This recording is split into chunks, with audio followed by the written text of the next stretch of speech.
કહેવાય છે કે કોઈ પણ વ્યક્તિ ઉપર આંધળો વિશ્વાસ કરવો એ ક્યારે પણ યોગ્ય નિર્ણય હોતો નથી। નમસ્કાર મિત્રો, હું છું જયમીન જોશી। સ્વાગત છે આપનું જય બાદમાં। આજની વાર્તા એક ચકલી, પોપટ અને કાગડાની છે। એક જંગલની અંદર ચકલી રહેતી હતી। એક ઘટાદાર વૃક્ષ ઉપર ચકલીનો પોતાનો સ્વચ્છ, સુંદર અને અદ્ભુત માળો હતો। તેના પોતાના 4 સંતાન એટલે તેની કાળજી માટે ચકલીએ ખૂબ જ સુંદર માળો બનાવ્યો હતો। તેની બરાબર સામે આવેલા વૃક્ષ ઉપર એક પોપટ રહે। પોપટનો માળો નાનો અને ગંદો, એટલે તેને ઈર્ષા આવે કે ચકલીને કેટલો સરસ માળો બનાવતા આવડે છે, મને નથી આવડતું। એને પોતાને 4 સંતાન પણ છે, મારે તો બિલકુલ નથી, અને હું તો એકલો છું। આ ચકલી એનો માળો તોડીને મને આપી દે તો કેવું સારું। એને વિચાર આવ્યો કે પોતાનો માળો તો ગંદો છે જ, પણ સામેવાળીનો માળો પણ હું તોડી નાખું અથવા તો પોતાના કબજે કરી લઉં તો કેટલું અદ્ભુત કહેવાય, કેટલી મજા આવે મને। આ શક્ય બનતું ન હતું, એટલે પોપટને ચકલી ઉપર ખૂબ ઈર્ષા આવતી, પરંતુ ચકલીનો સ્વભાવ ખૂબ સારો હતો। બરોબર પોપટની પાછળના વૃક્ષ ઉપર એક કાગડો પર રહેતો હતો। કાગડો સ્વભાવે ખૂબ સારો અને ભોળો હતો। તેને ચકલીબેન સાથે સંબંધો બોલવાના તો હતા, પરંતુ જોઈએ એટલા સારા ન હતા। એ સાથે સાથે પોપટભાઈ સાથે પણ તેમને કોઈ નિસ્બત ન હતી, પરંતુ હા, પાડોશીઓ હતા। પોપટને ચકલીની ઈર્ષા તો આવતી, પરંતુ તે પોતાનો માળો છોડી અને બીજે ક્યાંય જઈ શકે તેમ ન હતો। હવે કરવું શું? સમય પસાર થવા લાગ્યો અને એક દિવસ ચોમાસાની અંદર ચકલીએ વિચાર્યું કે ચોમાસું આવી ગયું છે, વરસાદ પણ પડવાની તૈયારી છે, હવે હું મારા સંતાનો માટે ખાવા કેવી રીતે લાવીશ? ચોક્કસ મારે તાત્કાલિક ધોરણે ખાવા લઈ જવું પડશે, કેમ કે આકાશની અંદર ઘનઘોર વાદળા છવાયા છે। હવે કરવું તો શું કરવું? 4 બાળકોને પોષણ માટે કંઈક તો કરવું પડે। ઘરમાં એકલી હતી, કોના ભરોસે મૂકીને જવું? એટલે તેને સામે દેખ્યું તો સામે પોપટભાઈનું ઘર હતું।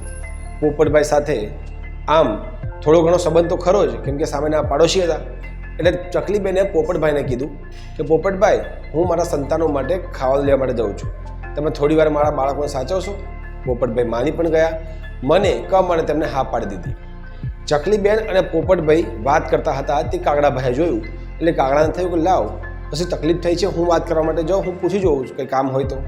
એટલે કાગડાભાઈ પોપટભાઈ અને ચકલીબેનની વાત સાંભળવા આવતા હતા, પરંતુ તે જ વખતે ચકલીબેન ફટાફટ પોપટભાઈને વાત કહી અને ખાવા લેવા માટે ઉડી ગઈ। કાગડાભાઈ આવીને બેઠા અને પોપટભાઈને કીધું કે ચકલીબેન શું કહેતા હતા? આમ હસતા હસતા કાગડાભાઈએ વાત કાઢી તો પોપટભાઈએ કીધું કે ચકલીબેન તો કહેતા હતા કે પેલા કાગડો ભાઈ કેટલો કદરૂપો છે, એનો માળો પણ કેટલો ગંદો છે, આવો ગંદો માળો અને અસ્વચ્છ માળામાં તો એ વ્યક્તિ જ રહી શકે, એની જગ્યાએ મારો માળો કેટલો સુંદર અને સરસ છે। કાગડાને પોપટભાઈની આ વાત સાંભળી ચકલી ઉપર ગુસ્સો આવ્યો અને તે ચકલીબેનની રાહ જોઈને બેઠો હતો। પોતાના માળામાં જેવી ચકલીબેન આવશે એટલે હું તેના ઉપર ત્રાટકી પડીશ। આમ કાગડો પોતાના માળાની અંદર બેઠો બેઠો ચકલીબેનની રાહ દેખતો હતો। થોડી વાર પછી ચકલીબેન પોતાના માળામાં આવીને બેઠા। જેવા તે માળા પાસે આવ્યા કે તરત જ વરસાદ ચાલુ થઈ ગયો। ધોધમાર વરસાદ, વીજળી, ગાજવીજ સાથે વરસાદ પડવાના કારણે બધાના માળા હલવા લાગ્યા, વૃક્ષો હલી અને માળા પડવા લાગ્યા, પરંતુ ચકલીબેનનો અને પોપટભાઈનો માળો એકદમ સ્થિર રહ્યો, જ્યારે કાગડાનો માળો વિખેરાય અને તૂટી પડ્યો। એટલે કાગડાભાઈએ ઉડતા ઉડતા પોપટભાઈની પાસે ગયા અને પોપટભાઈ પાસે રહી અને આશરો માગ્યો કે પોપટભાઈ, જ્યાં સુધી વરસાદ ના બંધ થાય ત્યાં સુધી મને તમારા માળામાં રહેવા દો। પરંતુ પોપટભાઈએ તાત્કાલિક ના પાડી દીધી કે ના, મારા માળામાં તો જગ્યા બહુ ઓછી છે, હું તમને રાખી નહીં શકું, આપણે બે આમાં સમય જ નહીં। કાગડાભાઈ નિરાશ થઈ અને પોપટભાઈનો માળો છોડી અને સામે ચકલીબેનની પાસે સહાય માગવા ગયા। ચકલીબેને જેવા કાગડાભાઈને પોતાના આંગણામાં દેખ્યા કે રાજીના રેડ થઈ તેમને આવકાર આપ્યો, આવો આવો કાગડાભાઈ। કાગડાભાઈએ કીધું ચકલીબેન, મારો માળો પડી ગયો છે, મને આશરો આપશો? ચકલીબેન તરત કીધું કે આવું કહેવાતું હશે, આ ઘર તમારું જ છે, અને આમ પણ મારો માળો ખૂબ મોટો છે, 4 છોકરાને રહેવા માટે મેં માળો બનાવ્યો હતો, એટલે પહેલેથી જ મેં મોટો માળો બનાવ્યો છે, તમે પણ મારી સાથે જ રહો। આમ કહી અને ચકલીબેને કાગડાભાઈને આશરો આપ્યો। બંને વચ્ચે ખૂબ વાતો થઈ અને વાતમાં કાગડાભાઈએ પોપટભાઈએ જે કીધું હતું તે વાત કાઢી।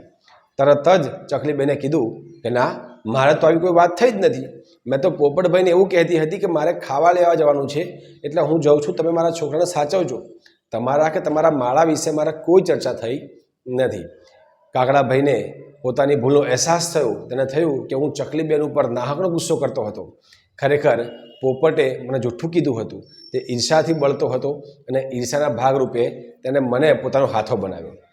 કાગડાભાઈએ મનોમન ચકલીબેનની માફી માંગી. મિત્રો, વાર્તા ખૂબ નાની છે, પરંતુ કહેવાનું તાત્પર્ય છે કે દરેક સિક્કાની બે બાજુ હોય છે. બંને બાજુઓ અલગ અલગ હોય છે અને અલગ અલગ સત્ય પણ હોય છે. દરેક મુદ્દાનું વિશ્લેષણ કરી સત્ય જાણીએ. કોઈ વ્યક્તિની એકલી જ વાત ન સાંભળીએ, બંને પક્ષ દેખીએ અને પછી જ કોઈ નિર્ણય લઈએ. કેમ કે એક વ્યક્તિની વાત સાંભળી એના ઉપર વિશ્વાસ કરીને આપણે બીજા વ્યક્તિ ઉપર અવિશ્વાસ કરીએ એ પણ ખોટું છે. હંમેશા પોતાના સંબંધ સાચવવા માટે બંને પક્ષને ધ્યાને લઈને જ નિર્ણય લેવા જોઈએ.